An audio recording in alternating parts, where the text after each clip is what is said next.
from group school, Eumind 2020-2021. So, we're working with schools in Netherlands. Yes. Yes. So, our first question. Can you tell me the name of our school that's partnering us? St. Nicholas. St. Nicholas. Yes. All right. Go ahead. So, how did your leadership practices change as a result of the pandemic? I've got to hear that again because. How did your leadership practices change as a result of the pandemic? Tricky, but simple. The first, right on top would be adaptability, that I had to adapt, more open to change, and more flexible.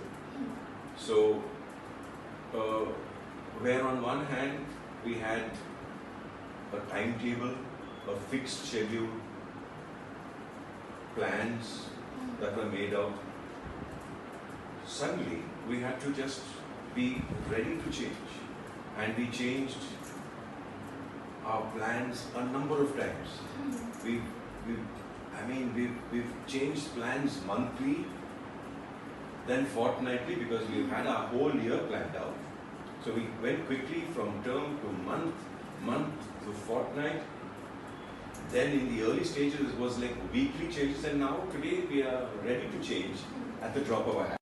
Huge concerns, multinational companies, universities that look to recruiting students, taking on workers with those qualities. They may not really get carried away with a high degree. I personally, when I have new teachers, I don't have too many coming in because Christchurch has a lot of very good seasoned, experienced teachers. But when we do have to, I don't generally go by a high grade, because for me, is that teacher humane? Is that teacher empathetic? Is that teacher willing to reach out? How much are you willing to give? I think giving is more important today. How would you rate your approach to the discipline? I would say discipline of what? Discipline of the school. Discipline of the school? I would not give myself more than 6 out of 10. That's being very generous. Right? In other words, we've got to go more, we've got to go further. And when I speak about that, I speak about myself first. You know, I have to also strive. I have to come in earlier, I have to work longer, I have to be more in tune. I have to walk around more, I have to observe more, I have to encourage more. Because discipline must not be something that is really enforced. Yes, initially we have to walk around more, I have to observe more, I have to encourage more. Because discipline must not be something that is really enforced. Yes, initially we have to enforce things. But when it comes naturally, that is the end result of discipline which will bring success. You know, if you force people to come in, stand up and say, "Good morning, sir," that is outside. It's show. It's show. Discipline must also come from within. And that we are getting there. So that's why I said we are 6 or 10. I am 6 or 10. There are many who are, I would rate more than me. Staff, students, parents, they are very high. They are very high. Many. But when we look at the whole school, I think, yeah, we are getting there. And it's always a process. You know, it's always a journey. So it happens smoothly. Yes. Okay, how is the school handling the mental health of the children during this time? Brilliant. Because we do know that, you know, during this time, there's bound to be stress, anxiety, tension, worry, fear. And right enough, it has shown itself, it has revealed itself. And let me tell you, it was not just with the students. People must remember that staff members are also human beings. Teachers are human beings. Office staff are human beings. Many of our staff have elderly, the best advantage possible. Okay. In what ways does your education and philosophy align with the mission of our school? See, for me, my philosophy on education is basically that one, education should be for life. Two, we must always be open to education. We must learn from experiences. Now, with that, our school envisions empowerment, enlightenment. So together we can mesh this and make sure that, at the end of the day, we are able to give back to parents good human beings. So that's the first thing. There's no point in having a great education with fantastic degrees and grades and marks when empathy is not around, and that has to be inculcated and created by experience. We cannot be great students mark-wise and get fantastic grades and top marks and be perhaps or not be ladies and gentlemen. And I believe that our school does at the end produce, create, inculcate all these beautiful qualities, and the quality of humility is very high on this list of mine. Because this I've seen from the most highly educated people around, and the tendency sometimes convinced us to have video lessons with worksheets, and these worksheets did help the child or the student to actually do a little bit of writing, which we thought was very important. So do you think the pandemic will affect the way of learning takes place in future? I think there is a silver lining in every cloud. And for us especially, our computer software skills have been sharpened. Our computer department is more proactive. Our teachers today all walk in with smartphones and laptops. And coincidentally, during this time, we have installed in our school smart projectors, which are ultra smart. There the wall becomes a board, and they are interactive. You can draw anything on the wall or the board, and it doesn't have to be white. You don't have to pull down the screen, and that can be also linked to the IT system of the school, where even those lessons or those modules can be shared with the parent. So I think yes. When we want to start that, or when we do start it, which we hope when students come and they do, we'll be able to actually use our smart projectors to the advantage to the best advantage possible. Okay. In what ways does your educational philosophy align with the mission of our school? See, for me, my philosophy on education is work. They had to work, and therefore the student was left with, sir, please give us some time to get our devices. Those are the initial ones. Eventually they managed to get devices, but even there it was a challenge. What kind of innovative techniques did the school come up with? The school began to give, again, flexibility, allowed parents to perhaps, or children to share devices, structured a timetable where we had students perhaps trying different classes at different times, and that is the reason why we had video lessons made, so that if a child could not attend the online class live, he would always have the video there. So initially we had online classes and video lessons, if you remember, and not many schools had that, and along with that came a worksheet, and along with that came an answer key. So parents had and children had the feel of doing things, because what we've noticed is that many of our children today are not now, they lost the writing touch. See, board examinations are going to be pen and paper examination, you got to write. But when you write at home, it's one thing, when you write in school, it's another thing. So, this writing touch and the writing skill has to be now sharpened up a bit. So, all this helped or convinced us to have video lessons with worksheets, and these worksheets did but have their feet firmly on the ground. That is my whole aim, my whole plan, the whole drive, the whole staff. Everyone is basically doing that. And we have been lucky. I think Christchurch I've been to many schools and I've been in positions in many schools. But of all, I must say, honestly, and it's not to flatter, I think the most humble of all the students that I've interacted with would be the Christchurchites. Because they are successful, but they are humble, they are simple, they are cheerful, they are not snobbish. I think this is very important. Now, who do I get this from? The idea. For me, my hero is Dr. Abdul Kalam. Now, I think he's perhaps one of the most highly educated people. He was one of in his time. He rose to the highest office, but his simplicity and humility is just amazing. And if a highly qualified, successful, the man who held the highest office in the country can be like that, I think he's a fantastic example for me and for this one.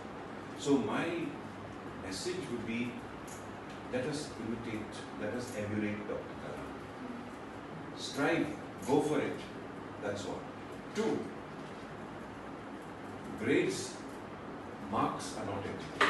In fact, I would like the human nature, humane, being humane, that is more important than anything else if you want to be. So for instance, we planned to have our prefect investiture.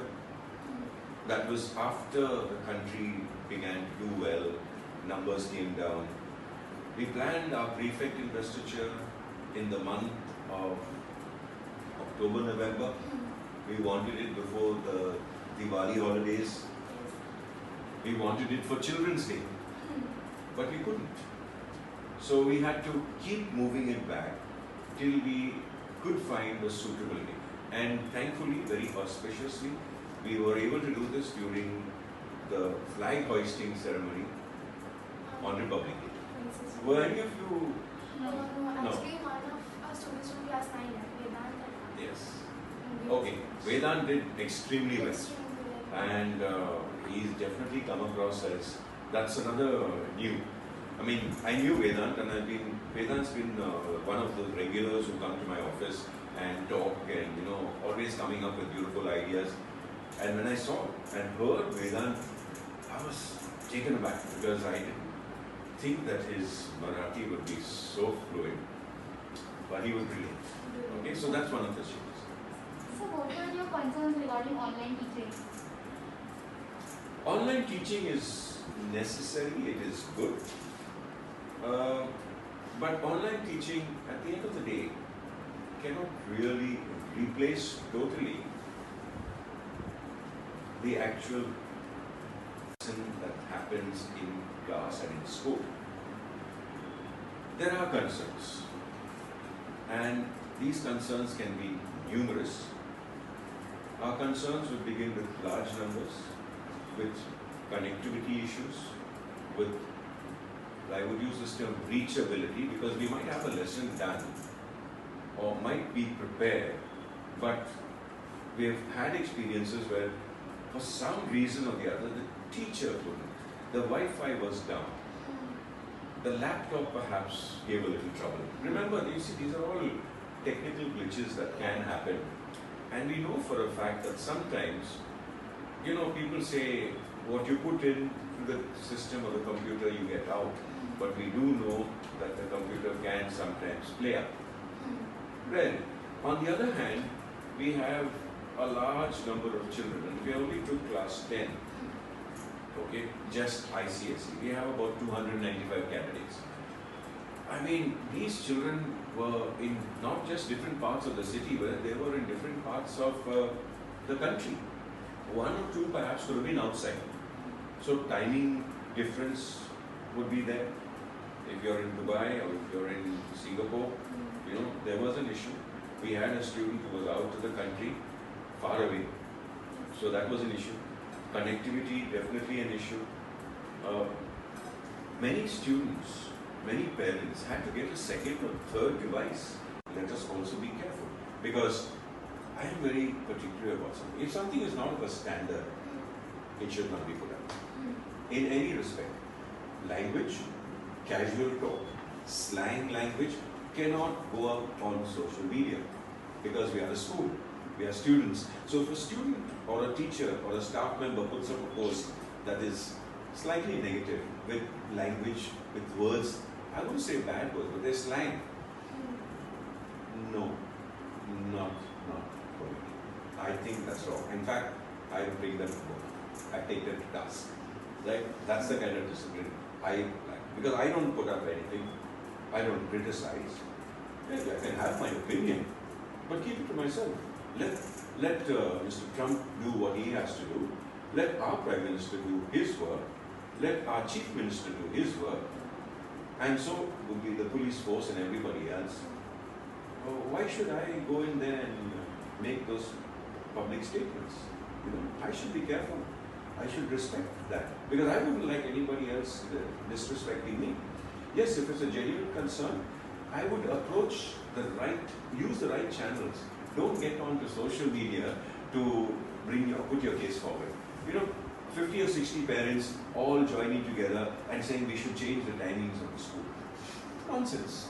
Utter nonsense. If you have chosen the school, please cooperate, work with the school. If you don't like the timings, I happen to see, excuse me ma'am, please do it like this. So, you know, they are being trained in fact. So that's another silver lining by the way. How and to what extent does the school use social media? We have our website, yes, but it's very important that the school is able to control what is put up on social media, because we've had cases where, for instance, Facebook, there's somebody else sort of, you know, who's administering a Facebook blog. I mean, run by some ex-student, and anything and everything goes up. I'm against that. Right? Social media must be used for the good of the student, for the good of the school, for the general good. Not to vent some grievance and bitterness. So same with WhatsApp, the same with Twitter, and the same with Insta, or whatever else, any other platform that you have. Social media has to be used wisely. You can't be criticizing anyone just because that person is not nice to you. That's the first thing. Social media should be used for education purposes, not for anything else. So every platform, for instance, if it's Facebook, if it's a school website, if it's Instagram, showcase our talent, showcase all our perhaps achievements, encourage those who have performed, but let us also be careful, because I am very particular about something. If something is not of a standard, other than teach, or other than say, can you sing, can you dance, can you coach, can you play a game? Are you willing to take the team? Are you willing to work beyond 2 o'clock if you have to leave at 2? Are you willing to come in early? Are you willing to come in on a Saturday? I mean, that is very, very important. I sincerely believe that you cannot have, or you cannot be a teacher or work in a school and say, oh, I've got a 9 to 5 job, I work from 9 to 5, Saturdays and Sundays are off. I take up teaching. I often ask them, why do you take up teaching? So, you know, I have a family, Saturdays and Sundays are off, I have my holidays. Oh, you have your holidays.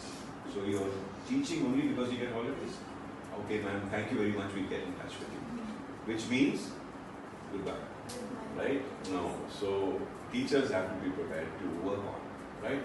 That's it. So is there any training department? Any training? Department for the employees? Yeah, we do have. We do have courses, we do have refresher courses, we do have online courses today. The IG has what we call professional development, but even in school, we do have workshops for teachers. And more importantly, the training that comes from our administrative team who are constantly monitoring our staff members, especially during the lockdown. Because, you see, I might be teaching, I might have a lot of experience, but I may be making the same mistakes that I make all the time. And nobody, now when a senior infirmary, Ayaksha, actually do a video or two which we put up on YouTube, so parents can view it. Right. Apart from that, whenever a parent has informed us, now if parents do not inform us, we would never know. But whenever a parent has informed us, we have reached out. There was a parent who recently came up with, revealed to us that the child was really suffering and the child was going into a depression. We promptly, I don't wait, we promptly call the parent in. I met the parent encourage the child, inspire the child, lift the child up by just by conversation. Then invited the child to come to school every day, to use the ground, to use the field, because the child was boxed in the flat, in the house, too scared to go out, the fear of the virus all over the air. But when he came out, we realized, I said, okay, bring in your basketball and come. Then he introduced the child to our senior deputy head, Mr. Roscoe, who is a counseling expert. Then got the parent. Now the parent is coming in today with the child to meet a doctor who happens to be an expert in the field, and he'll be talking to our staff today. This will also be put up as a video to help parents in that specific area.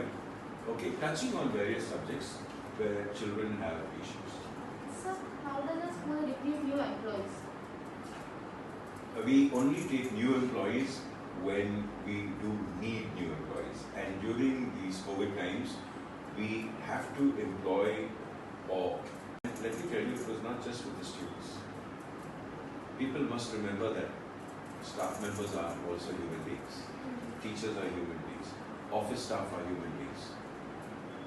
Many of our staff have elderly people at home, so they are first of all anxious, worried, frightened.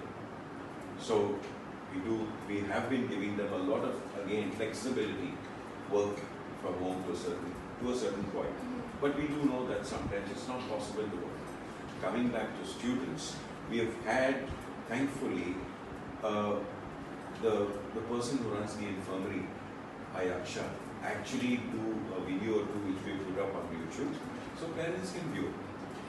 Right. Apart from that, whenever a parent has informed us, now if parents do not inform us, we would never know. But whenever a parent has informed us, we have reached out. There was a parent who recently came up with, revealed to us that the child was really suffering, and the child was going into a depression. We promptly, I don't wait, we promptly call the parent in. I met the parent, encourage the child, inspire the child, lift the child up by just by conversation.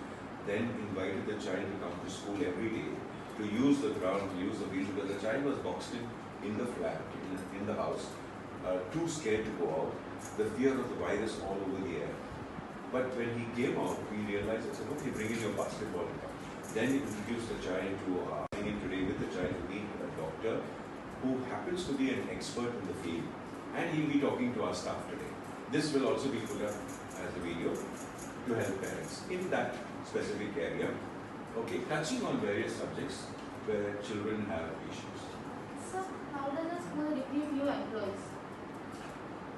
We only take new employees when we do need new employees, and during these COVID times we have to employ or take a look at our total need, our requirement, and at the same time our financial situation.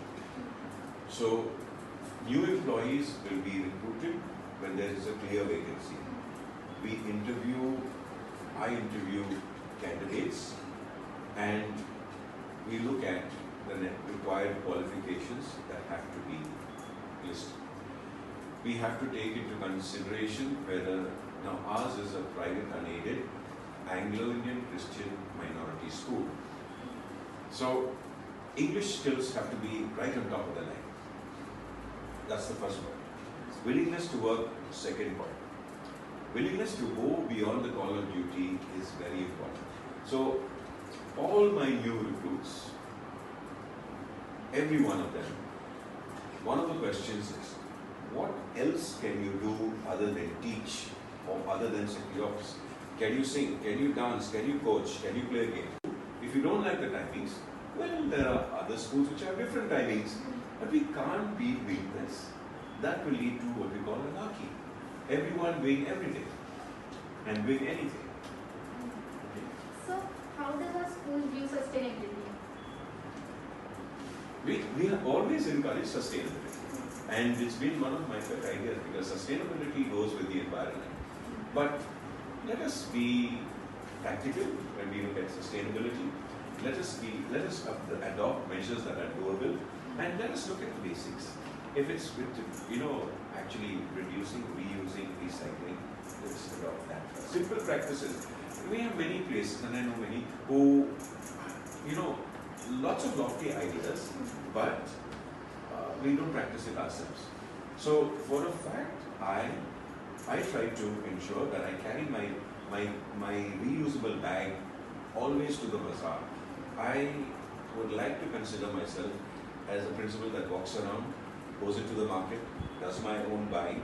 I don't send people around, and I don't always order from the online platforms, because I have a responsibility to those who are sitting and selling and trying to run their homes, on a micro economy by selling off perhaps a footpath. And if it's good and if it's clean, I support those people. So I buy from them. Only when I can't, I buy from Amazon, I buy from Big Basket or whatever. About clean energy. Good, yes, we need. So clean energy means, let's say, electricity, solar power. Yes, good. But solar power is expensive, right? We've got to have, in fact, the school has plans, but where do we put it? Because we've got to have enough sunlight coming in with so many trees around the place. Our terraces and our roofs are cut. We're not able, we may not have enough.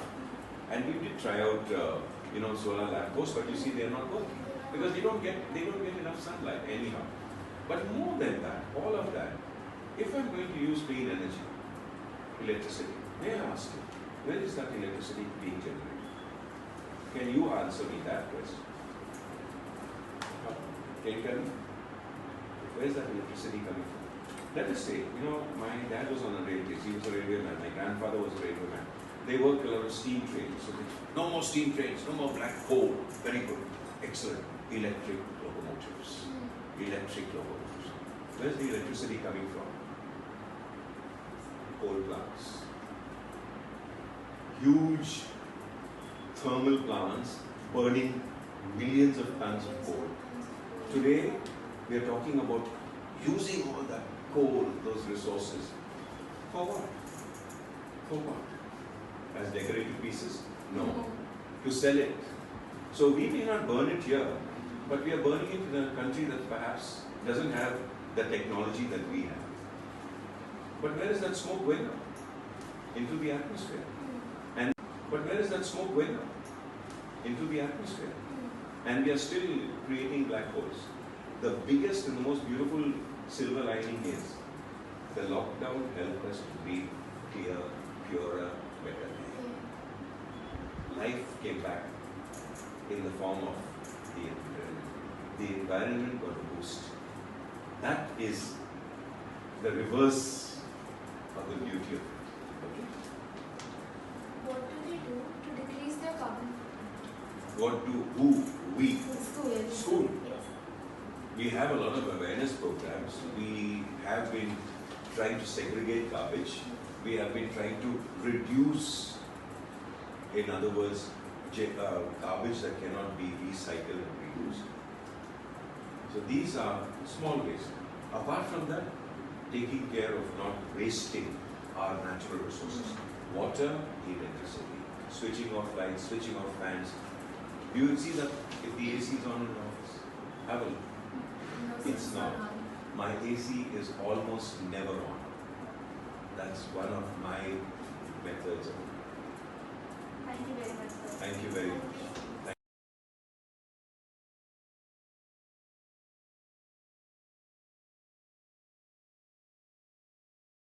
Anvisha. She's our group leader, and Raynaa, and Viya. Viya. And Haris. And? Haris. Very English. What's your surname? Mansoori. Oh, you're all from the IG. I I see. That's what I said. With the mask on, but I recognize her face. Now I can see it better. Okay. So good morning, sir. We are group school from Eumind group school. Okay. So we have a few questions. I hope it's a few. Sure, it's a few, sir. Okay. How did your leadership practices change as a result of the pandemic? Well, it was a big change, actually speaking. from communicating face to face, suddenly everything had to be done digitally, either over the phone or typing messages. And I think in a way it helped because it helped us to learn more working on the computer. It increased the speed of typing. It helped a lot that way. Yes, a lot of more thinking had to be done in the sense that before you just got into the PA system and you made an announcement and everybody got the message. But now you have to actually think about the people who the message had to be, and you made an announcement and everybody got the message. But now you have to actually think about the people who the message had to be conveyed to, ensure that the mails went to them or ensure that they were called. So it got your thinking process, you have to be a little more alert and careful to things like that. So what is your main concern regarding the online teaching method? My main concern, Yeah. more where the exams are concerned, because I don't think it is effective to be doing an online exam for the simple reason that it's human nature. And when I'm not actually being monitored in a class by a supervisor, the temptation to copy, the temptation to cheat is very strong. And when I know that I'm in such a relaxed environment where I have the possibility of doing that, it leads to me not really giving my 100% to study, because I know that once the screen is off, I can open my textbooks and I can write the answers. So at the end of the day, I've really not tested myself in the true sense. Have I really learned what I should be learning to go to the next level? And when I say next level, it's not about just passing class 10. You have to go to a new setup, that's a college setup. So if you're not so confident with class 10, do you think you're going to be able to go to class 11? That's a question. Such a big rule of the country. The school is just a small unit. I can break the rules in the school as well, because my parent has allowed me to break the rule of the land. So a school is just a small little unit. So I think that has also led to a lot of indiscipline. Parents need to tighten the screws at home, and it will be a lot easier on the school. So in what ways does your educational philosophy align with the mission of our school? My education Yeah. philosophy. Well, I've always believed that the success of any person is an all-round development. You come to school not just to learn maths and physics and chemistry or English or a language, but you come here to develop yourself all round. Yes, academics plays a major role, but if you observed me, I've always got very involved in extracurricular activities, because while you play games, you learn so much, because games have rules. You learn how to follow rules in life. Games builds up a team spirit. It builds up loyalty and dedication to the team that you are representing. So these qualities get embedded in you. If it's the stage, it builds up your speaking abilities. It builds up your confidence. It motivates you to do better. So, and the simple little things like etiquettes, manners, etc. During this uncertain time. How did the school coach the Educators. educators? Well, I think the teachers were capable enough to educate themselves and rise to the occasion, which they did. A lot of our teachers were not tech savvy, not ready for something like this, like an online class, digital learning.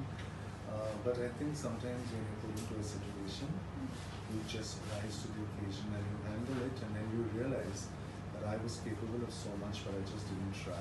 It's like pushing someone into a swimming pool who doesn't know how to swim. And because they know they're in a situation where it's a matter of life and death, they will try to swim and they will do their best to move forward. So, what is your approach to discipline and motivation for students? Discipline has been a big concern over the last 10 years or more.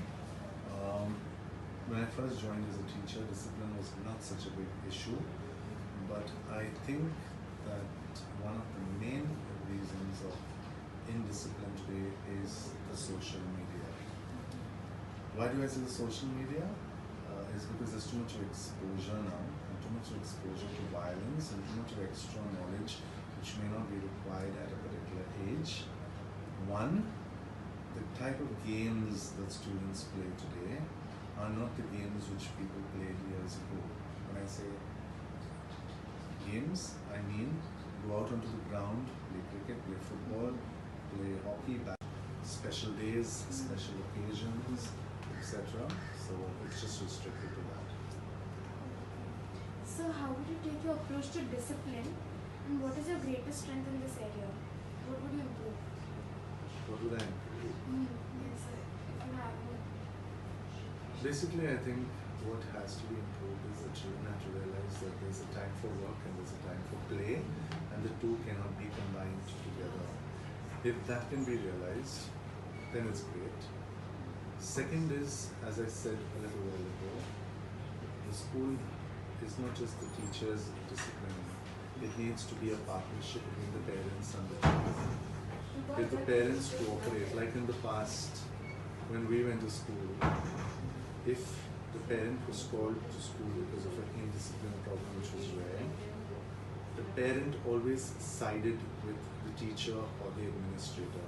So the child knew I can't play one up against the other. Today's culture seems to have changed. Today, every time we have a parent called in, the parent will say, no sir, but it was this way, but it was that way.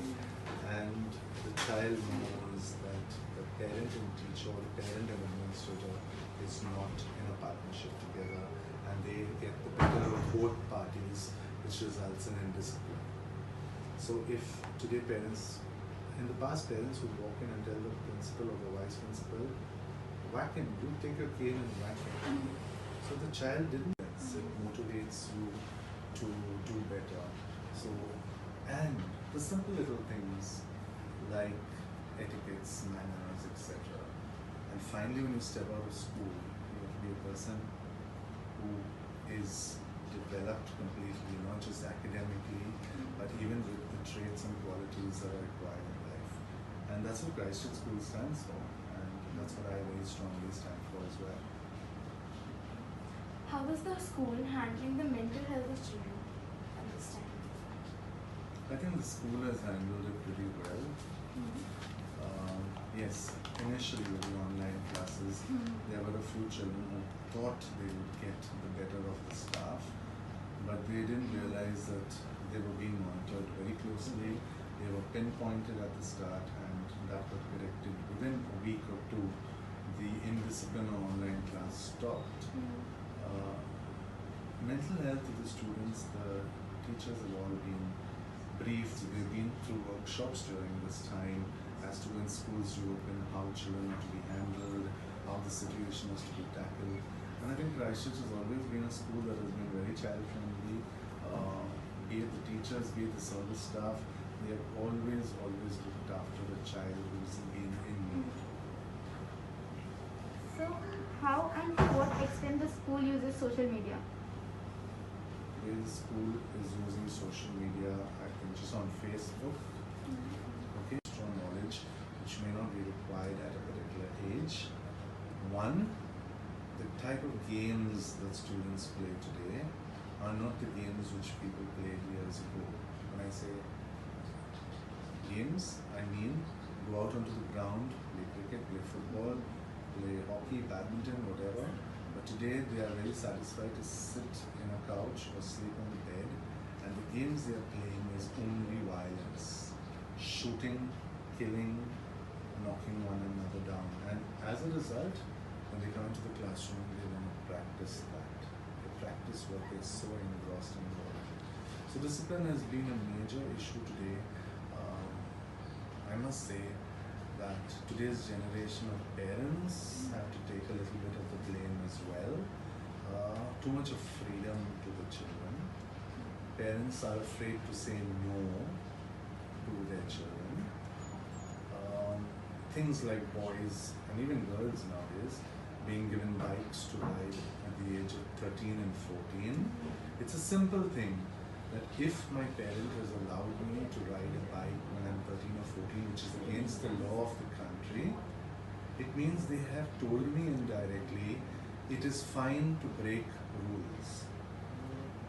And if I can break such a big rule of the country, the school is just a small unit. I can break the rules in the school as well. Because my parent has allowed me to break the rule of the land. Just passing class 10. So we have to go to a new setup, that's a college setup. So if you're not so confident with class 10, do you think you're going to be able to go to class 11? That's a question. So, do you think the pandemic will affect the way of learning that takes place in the future? It has affected it this year for sure, I can say, to a great, great extent. Children have to come out of that comfort zone, this change.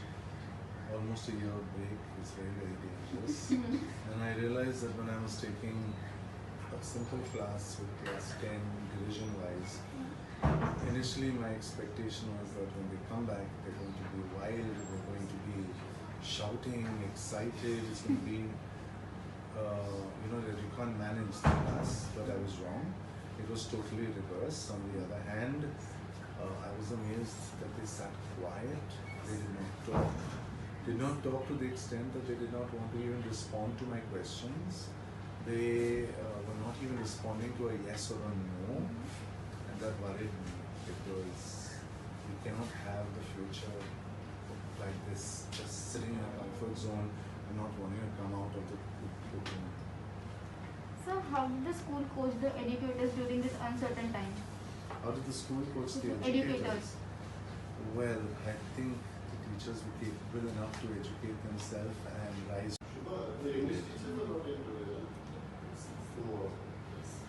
What kind of innovative techniques did the school come up with For during this pandemic time? innovative techniques, well, we did video lessons. And we not only focused on the academic subjects, but if you noticed, we've also had coaches putting up videos in the different sport because generally, under normal circumstances, only those who are interested in basketball would go for basketball coaching, or those who are interested in football will go for football coaching. But just now the videos were put up for everyone, and it could have ignited interest in so many more people who didn't really go for it, but just watching those videos. And I said, yeah, this looks interesting. I think when school opens, I will go for it. So we focused on that. We focused on the counselors putting up videos on value education. We had SUPW videos going, teaching very useful things that could be done at home while you were at home. If you noticed, they taught you how to iron your clothes, they taught you how to make simple snacks, they taught you how to do simple first aid remedies.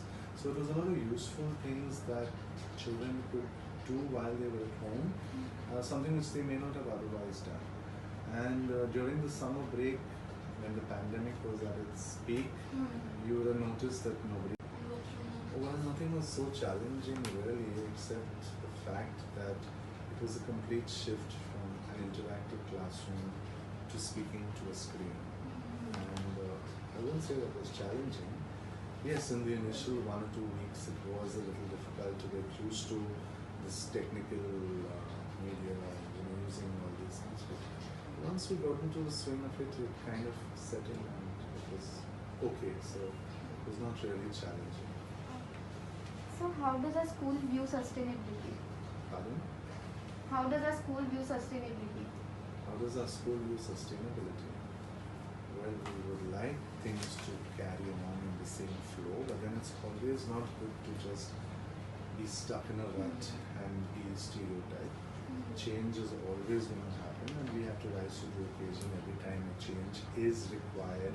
I'm not saying change for the sake of saying a change, but when it is required, we have to change.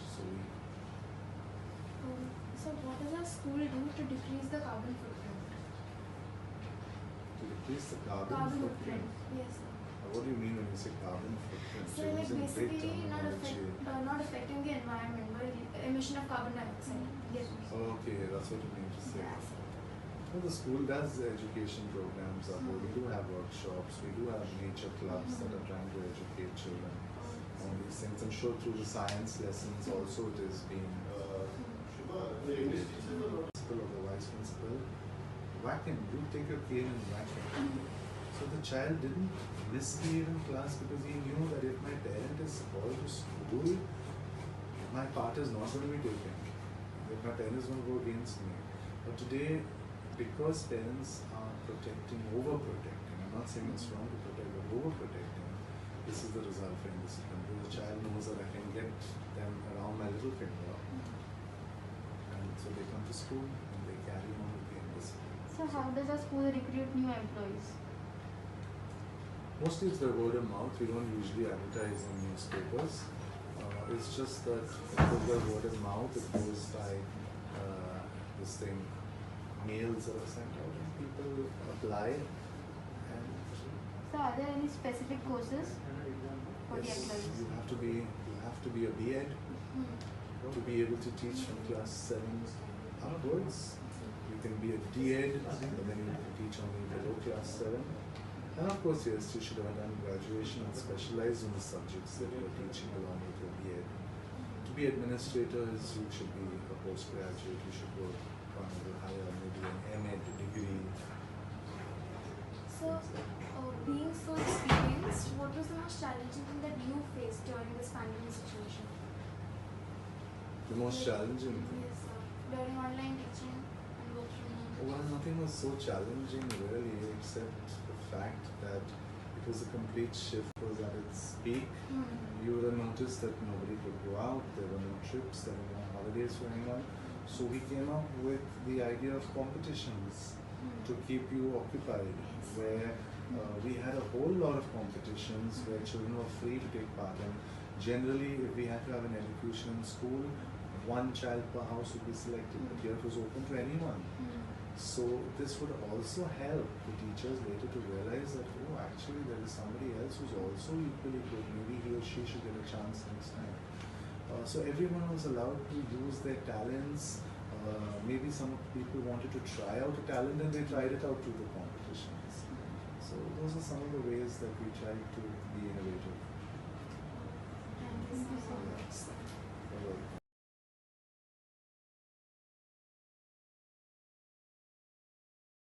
Modi? No? Mr. Roscoe, yes, Mr. So ask me. Fire away. Good morning, sir. Good morning. We are from Eumind Blue School. Sorry? Eumind 2020 to 2021. So this is Anvisha, she's our group leader. I'm Raynaa, this is Viya, and that's Heiden. Okay. Simran is supposed to be here, but she's not here because her grandpa is not there. She's not here. Okay. So a few questions. What is your main concerns with regard to school in these challenging times? In the, Challenging times. if you're talking about the pandemic during the coronavirus, my main fear is the impact that it will have on students, the mental anguish that they will go through, having to stay locked up for so many months on end, with no real remedy or no real cure to the virus until very recently when the vaccine was discovered. So the impact that it will have on the education because of that mental anxiety, pressure that they would have gone through. Also what they see on the screen could be quite unnerving at times. You talk specifically students, right? So I feel that students would have gone through a lot of trauma during this time. Those who were returned, they will need to be spoken to, they will need to be counseled, and they will need to be reassured that look, life is such, things like this happen in life, and how you emerge from it will tell you about the kind of person you are. It will either make you stronger or it will break you. And your pursuit should be to emerge as a stronger, more knowledgeable person. So what are your concerns regarding online teaching?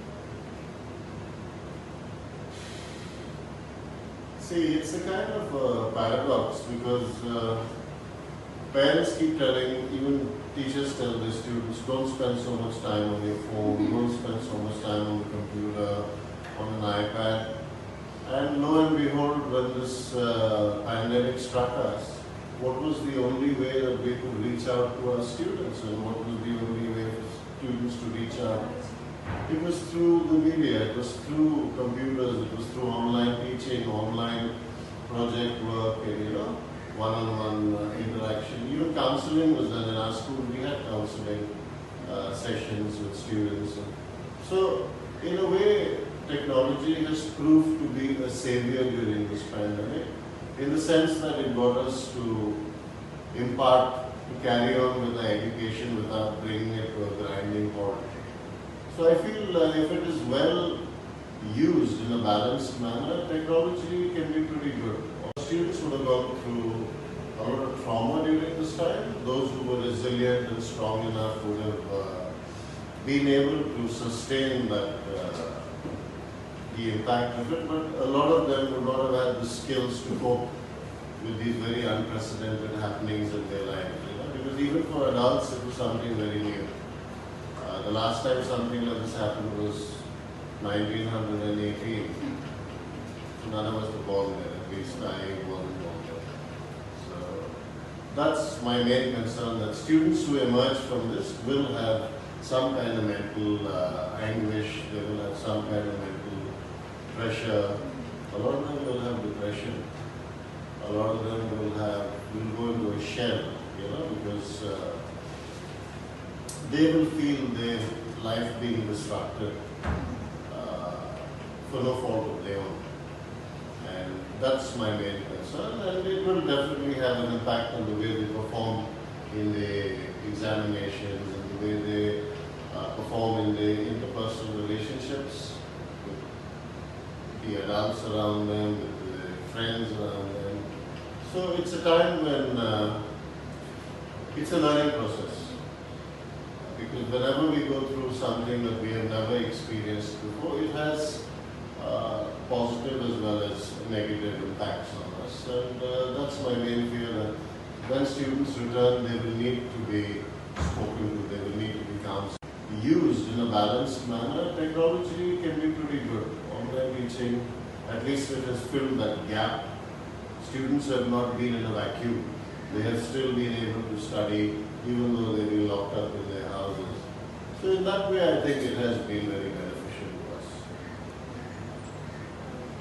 What is your approach to discipline and motivation for students?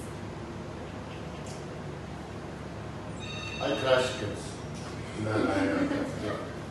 Look, discipline should be a consequence of our own actions. I believe that we all have the capacity, especially at your age, and we should know the difference between right and wrong. And it's good to live disciplined lives, because disciplined people are successful people. People who follow rules, regulations, who have some sort of discipline in their lives usually emerge as people who do well in life. They are the people who usually do pretty well in life because they work within the context of rules, regulations. So my opinion of discipline is it is necessary. Schools and institutions have to have rules and regulations for conformity, for uniformity. So it is very important, but it should come from within. It cannot be imposed from without. That's my opinion. So how Very important, but it should come from within. It cannot be imposed from without. That's my opinion. So how did the school push the educators during the uncertain times? Sorry, say that again? How did the school concern the educators in this uncertain time? How did the school concern? Coach. Look, because we had online teaching and the use of media in education, to a large extent was very new to the teachers in our school. So before we started conducting online classes, we had to have certain workshops to educate the teachers in order for the teachers to educate the students through that medium. So we had a few online coaching sessions where the forum which we used, the platform that we used, experts from that platform actually guided us and told us how we could go about putting up PowerPoint presentations, putting up different worksheets, and how to conduct online lessons. So that's how the school enabled the staff to cope with this unprecedented situation that we found ourselves in. So, working as an experienced teacher, what was the most challenging phase for you during this pandemic? Like online teaching, online work, working from home? See, online teaching was a very new concept to me, even though During this pandemic. Like online teaching, online work, working from home? See, online teaching was a very new concept to me, even though where I come from Australia. In Australia, most education anyway is conducted through media. You know, every student in Australia carries a personal computer, or he or she carries an iPad. So we have already started using multimedia in our education. In Australia, the emphasis is on research. We don't spoon feed our children. We expect them to do a lot of work by themselves. So I was already used to the concept of using multimedia as a tool to enhance education. Online teaching was new to me, but I was able to adapt to it because I was quite well versed with. But for a lot of the other teachers, it would have been a very new concept because even though they have used computers and they have used other forms of media in their education, they had never ever had this occasion where they actually had to sit in front of a screen and teach maybe 100 or 150 students at the same time. So it would have been very new, at times a bit unnerving for teachers who are by nature,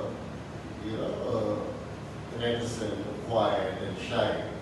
So it took some time for us to get used to that. But so I was already used to the concept of using multimedia as a tool to enhance education. Online teaching was new to me, but I was able to adapt to it because I was quite well versed with. But for a lot of the other teachers, it would have been a very new concept because even though they have used computers and they have used other forms of media in their education, they had never ever had this occasion where they actually had to sit in front of a screen and teach maybe 100 or 150 students at the same time. So it would have been very new, at times a bit unnerving for teachers who are by nature, reticent, quiet and shy. So it took some time for us to get used to that. But once we did 2 or 3 lessons, we were all Hollywood and Bollywood stars, yeah. She's not asking me any questions. She's writing down. Okay, sorry. Okay. So how and to what extent the school uses social media? Our school uses social media. Look, I'm sure the students are on Instagram, they are on Facebook, they are on WhatsApp, all the other platforms that are available to us. But if you're asking purely for education, we use YouTube. We used a lot of YouTube. Before we started our online lessons, we had together where all of you want to talk at the same time. You have Instagram, where you have your WhatsApp, and where, all of you can join in and chat at the same time. So the media has come to our aid to alleviate a lot of those problems which could have been created. Imagine if we lived in a world where there was no social media. Imagine if we lived in a world where there was no telecommunication the way we know it now. See, when I was your age, there were no cell phones. Even cable TV. There was no cable TV when I was growing up, when I was your age. We didn't have, I mean, today a match is going on in Australia, or a match is going on in the West Indies. I can sit in Mumbai and I can watch that match as it's happening. When I was growing up, I didn't have access to that kind of advanced technology. So technology has definitely helped, even during this pandemic, to keep people sane. So, do you think the pandemic will affect the way of learning that takes place in future? Definitely. The whole paradigm has changed. Education has come a long way from the time this pandemic started, when we went into lockdown. All that we have learned during this time through online portals, you see the mushrooming now of these online educational YouTube, and the students would, we had a school YouTube site where the students would log in and then they could see whichever, depending on which class they were in, their teachers would upload lessons, worksheets and other things on YouTube. So we encourage the use of YouTube. But I'm sure a lot of students, without any encouragement from the school, would have used Instagram, they would have used Facebook, they would have used Snapchat and all the other platforms available to keep in touch. And I wouldn't blame them for that, because when you're locked up in your house, what do you miss the most? You miss your friends. You miss that camaraderie, you know, that togetherness with your friends. So you want to keep in touch with them. You want to know what's going on in your life, what are you doing, you know, how are you coping with this? So how do you do that? You either do that over the phone, or you chat, or when 3-4 friends get together where all of you want to talk at the same time. You have Instagram, where you have your WhatsApp, and where, you know, all of you can join in and chat at the same time. So the media has come to our aid to alleviate a lot of those problems which could have been created. Imagine if we lived in a world where there was no social media. Imagine if we lived in a world where there was no telecommunication the way we know it now. See, when I was your age, there were no cell phones. Even cable, online educational, Byju's, White Hat, what's that? White Hat Junior. So now there will be an influx of these online teaching portals, you know, where people will then, coding has become a byword now. Everybody talks about coding. Before the pandemic, nobody spoke about coding. I didn't even know what coding was. So definitely the pandemic has, in a way, advanced education, because now education will be a lot more media oriented. It will be a lot more driven by technology. Computers will be used a lot more than they were used. And in a way, we will also probably, because India has always had that habit of going far ahead of Western countries once they join the race. So India already has a very well-equipped technological mindset. And now that these new changes will be brought into education, India will be on par with most of the other Western countries who have already been using technology for their education. So in a way, it will enhance, it will become more expensive. Unfortunately, education will become more expensive because we'll be using a lot more gadgets and devices. But in the long run, it will benefit us. Thank you so much. That's it. Thank you.